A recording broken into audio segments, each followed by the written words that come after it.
प्रतीक यादव तो नहीं रहे, लेकिन उनकी बेटियों की तस्वीरों ने आज सबको रुला दिया। पिता की जलती चिता से अनभिज्ञ दोनों बेटियां अखिलेश यादव से बैकुंठ धाम पर बतियाती दिखी और अखिलेश यादव गार्जियन का फर्ज निभाते रहे। आज तस्वीरों के साथ इस परिवार के इन तस्वीरों का ही विश्लेषण, कैसे शाइन और ब्लश की तस्वीरों ने सबको रुला दिया है। क्या सचमुच अखिलेश यादव अब इस परिवार के गार्जियन की तरह उभरे हैं? आज ये कहानी और सुनाएंगे उस डॉक्टर की जुबानी प्रतीक यादव की बीमारी की कहानी। वो डॉक्टर जो प्रतीक यादव की ट्रीटिंग डॉक्टर रही, 6 साल से इस रोग से जूझते प्रतीक को उन्होंने देखा। आखिर में उन्हें भी पता चल गया था कि क्या होगा।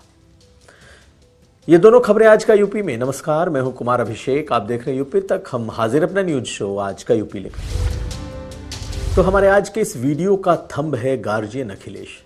तो क्या प्रतीक यादव के जाने के बाद अब अखिलेश यादव, अपर्णा, उनकी दोनों बेटी शाइन और ब्लश, इस दोनों के नए गार्जियन हैं? तस्वीरें तो यही कहती हैं। जिस तरीके से प्रतीक यादव की मौत के बाद यादव परिवार और खासकर अखिलेश यादव पोस्टमार्टम रूम से लेकर बैकुंठ धाम तक लगातार परिवार के साथ खड़े रहे, जिस तरीके से प्रतीक और अपर्णा की दोनों बेटियां अखिलेश यादव से घुल मिलकर बतियाती रहीं, प्रतीक की चिता जल रही थी, बावजूद इसके छोटी बेटी इन सबों से अनभिज्ञ अपने ताऊ अखिलेश यादव से बात करती रही, उनकी तरफ हमेशा मुखातिब रही। अखिलेश यादव ने बैकुंठ धाम पर उस बच्ची के इमोशंस को समझा और चॉकलेट खिलाते दिखे। ऐसी ऐसी तस्वीरें आई हैं जो वहां मौजूद लोगों के आंखों को नम करने के लिए काफ़ी है। आप पहले इस तस्वीर को देखिए, जो एक तस्वीर अखिलेश यादव समाजवादी पार्टी की तरफ से आई, जिसमें प्रतीक की छोटी बेटी, अपर्णा की छोटी बेटी अखिलेश यादव के बगल में बैठकर उनसे कुछ कह रही है। क्या कह रही है ये तो अखिलेश यादव ही सुने होंगे, लेकिन इस तस्वीर ने सबको रुला दिया। दोनों तरफ दोनों बेटियां बैठी, बीच में अखिलेश यादव। प्रतीक की चिता जल रही थी और अखिलेश यादव लगातार उन बच्चियों को सुन रहे थे।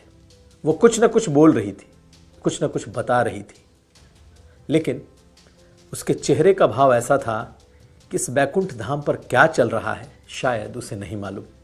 और यही ऐसी तस्वीरें थीं जो आज दिन भर सुर्खियों में रहीं। अब अखिलेश उसके ताऊ हैं, पहले से भी ताऊ थे, लेकिन क्या सचमुच अखिलेश यादव अब गार्जियन है? आज जिस तरीके की तस्वीरें दिखी हैं, ये मान लीजिए कि अब प्रतीक के जाने के बाद कहीं ना कहीं इन बेटियों के साथ अखिलेश यादव दिखाई देंगे, एक गार्जियन के तौर पर ही। हम ऐसा इसलिए भी कह रहे हैं क्योंकि एक तस्वीर अपर्णा की भी। जब अखिलेश यादव घर पर आते हैं तो अपर्णा यादव उन्हें लेकर एक कमरे की तरफ जाती हैं। क्या बात करती हैं ये तो वो ही जाने।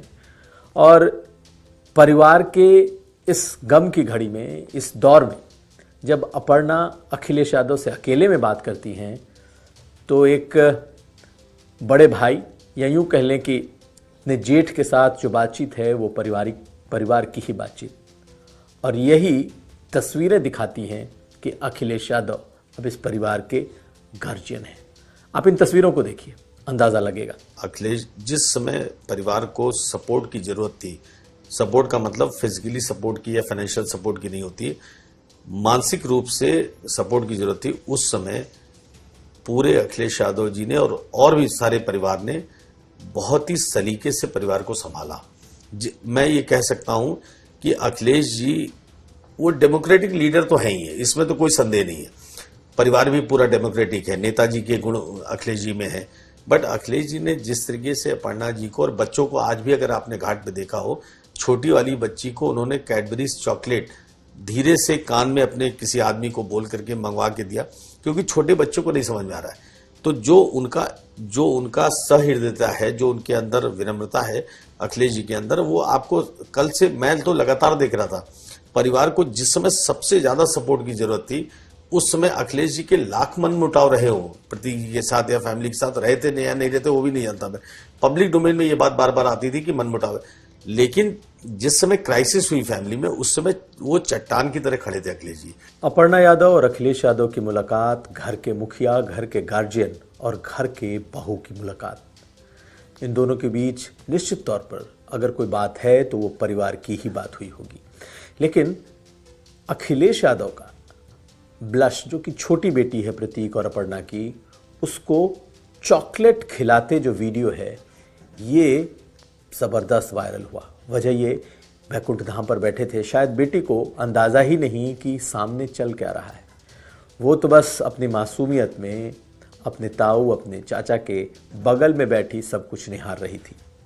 ये वीडियो देखिए, जब उसको एक चॉकलेट दी गई, उसने खोलने की कोशिश की, नहीं खुला, फिर अखिलेश यादव ने उस चॉकलेट को खोल करके उसके दिया। ये बातें ऐसी हैं जो कि इस मौके पर सबसे ज़्यादा लोगों का ध्यान खींच रही हैं। देखिए इस वीडियो को।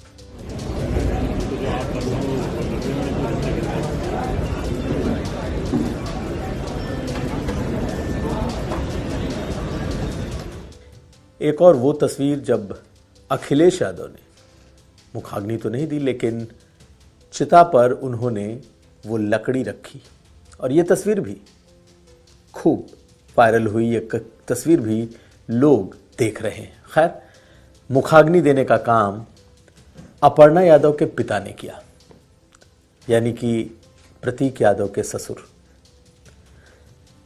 प्रतीक यादव के ससुर पहले सीनियर जर्नलिस्ट थे और अपर्णा के पिता, और आश्चर्य ये लगा कि शायद ये पहली बार होगा जब एक भरा पूरा परिवार, बावजूद इसके, प्रतीक को मुखाग्नि अपर्णा के पिता ने दी।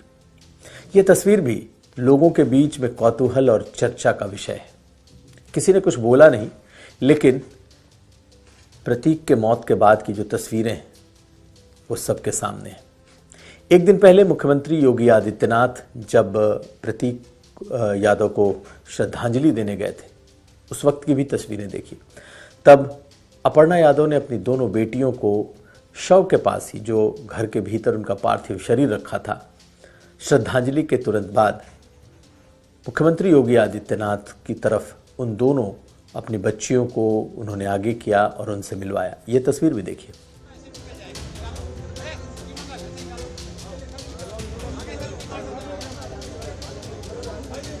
तो अखिलेश यादव गार्जियन के तौर पर अपना फर्ज निभाते दिखे, लेकिन सबसे बड़ा सवाल ये कि अब जब प्रतीक यादव नहीं है, यानी कि अब अपर्णा अकेले अपने दोनों बेटियों को संभालेंगी, अपर्णा का परिवार उनके साथ होगा। ऐसे में क्या अब ये परिवार उसी तरीके से एकजुट दिखेगा? कभी भी, चाहे सैफई हो या लखनऊ, पारिवारिक कार्यक्रमों में ये दोनों परिवार एक साथ दिखाई देता था। लेकिन जिस तरीके से अपर्णा यादव की जो राजनीतिक महत्वाकांक्षाएं कह लें या फिर राजनीतिक उनकी लाइन है, वो अलग है। समाजवादी पार्टी की लाइन बिल्कुल उससे अलग। ऐसे में इन दो परिवारों के बीच का मिलन क्या सिर्फ समारोहों तक, पारिवारिक कार्यक्रमों तक ही रहेगा, या फिर प्रतीक के जाने के बाद अब जो दूरियां हैं वो नज़दीकियों में बदलेंगी? ये देखना लाजमी होगा। अखिलेश यादव जिस तरीके से प्रतीक यादव की बेटियों को प्यार करते दिखे, ऐसा लगता है कि आने वाले वक्त में भी आप ऐसी तस्वीरें देख सकेंगे, क्योंकि कहीं ना कहीं लड़कियां उसी परिवार की हैं। इस पर हमारी नज़र रहेगी। लेकिन चलते हैं अगली खबर की तरफ। उस डॉक्टर की बातचीत, वो डॉक्टर जो कई सालों से प्रतीक यादव को ट्रीट कर रही थी, जो इलाज कर रही थी, उसने आखिर प्रतीक की बीमारी को लेकर क्या बताया है? तो प्रतीक यादव की मौत के बाद अफवाहों का एक बवंडर खड़ा हो गया था कि क्या प्रतीक की मौत स्वाभाविक है या फिर प्रतीक की अस्वाभाविक मौत हुई है, कोई साजिश है। कहीं ऐसा तो नहीं कि प्रतीक ने आत्महत्या कर ली, या कहीं ऐसा तो नहीं कि प्रतीक की हत्या की गई हो। ऐसी तमाम बातों से लखनऊ और उत्तर प्रदेश की सियासत पिछले 24 घंटे से गूंजती रही, लेकिन पोस्टमार्टम रिपोर्ट ने बहुत कुछ साफ कर दिया। उससे भी ज्यादा वो डॉक्टर जिन्होंने पिछले 6 साल से प्रतीक का इलाज किया, मेदांता की रुचिका शर्मा 6 साल से लगातार प्रतीक की बीमारी को देख रही थी, लेकिन हाल के दिनों में वो बीमारी जिसने प्रतीक को निगल लिया, उन्होंने क्या कहा? प्रतीक यादव पल्मोनरी एम्बोलिज्म इस बीमारी से जूझ रहे थे। 29 अप्रैल को वो अपने बाथरूम में गिरे थे और उसके बाद मेदांता में उन्हें एडमिट कराया गया था। 6 साल से वो कई अलग अलग बीमारियों से जूझ रहे थे और तब इलाज भी उनका मेदांता में कई बार हुआ, लेकिन ये पल्मोनरी एम्बोलिज्म जो है, इस बीमारी ने प्रतीक को निगल लिया। आज डॉक्टर ने इस बीमारी और प्रतीक किस तरीके से इससे जूझ रहे थे, कई बार गिरे, और पहले ही डॉक्टर ने बता दिया था कि उनको क्या हो सकता है।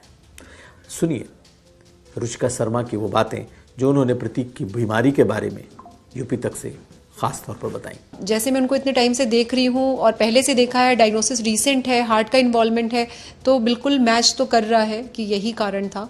और ऐसा ही होता है, इसमें सडन हार्ट इन्वॉल्व होता है जिससे पेशेंट जो है एकदम से हार्ट फेलियर में जा सकता है और वो गिर भी सकते हैं। तो सर का तो मुझे जैसा देखने से तो यही लग रहा है कि यही रीज़न है। नहीं, बहुत सारे लोग अलग तरह की थ्योरी भी लेकर के आए कि जहर होगा, शरीर नीला पड़ गया था। हालांकि कई चोटों के भी निशान सामने आए हैं, तो आप इसको किस तरीके से इसको देखते हैं?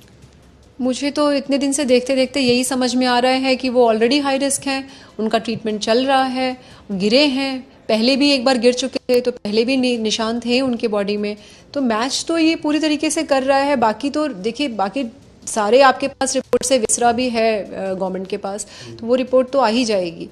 लेकिन as a doctor, as a treating consultant, कि मैं उनको 6 साल से देख रही हूँ, तो मुझे तो यही समझ में आ रहा है कि पल्मोनरी एम्बोलिज्म का दूसरा एपिसोड होना एक यंग पेशेंट में जिसमें सारे हाई रिस्क हैं, तो वो कारण तो यही लग रहा है। तो आपने रुचिका की बात सुनी। ब्लड थिनर पर चल रहे थे प्रतीक। करीब 2-3 हफ्ते पहले जब वो एडमिट हुए थे, उसी समय डॉक्टर ने कह दिया था कि कभी भी ये नौबत आ सकती है, आपका हार्ट कभी भी ब्लॉक कर जाएगा। और जो चोटों का इतिहास है, डॉक्टर ने खुद कहा कि कई बार उन्होंने खुद देखा है कि वो गिरे हैं और उसके बाद लाए गए हैं। कई चोटों के निशान खुद डॉक्टर ने देखे। तो बीमारी बिल्कुल साफ, और अब इन अफवाहों का कोई मतलब नहीं कि आखिर इस मौत के पीछे की वजह क्या है, लेकिन एक गंभीर बीमारी से जूझते हुए एक फिटनेस फ्रीक, एक ऐसा शख्स जो जिम जिसकी ज़िंदगी थी, जो फिटनेस जिसकी ज़िंदगी थी, वो 38 साल की उम्र में चला गया। तो ये था आज का यूपी। हम कल फिर हाजिर होंगे। हमें दीजिए इजाज़त। देखते रहिए यूपी तक।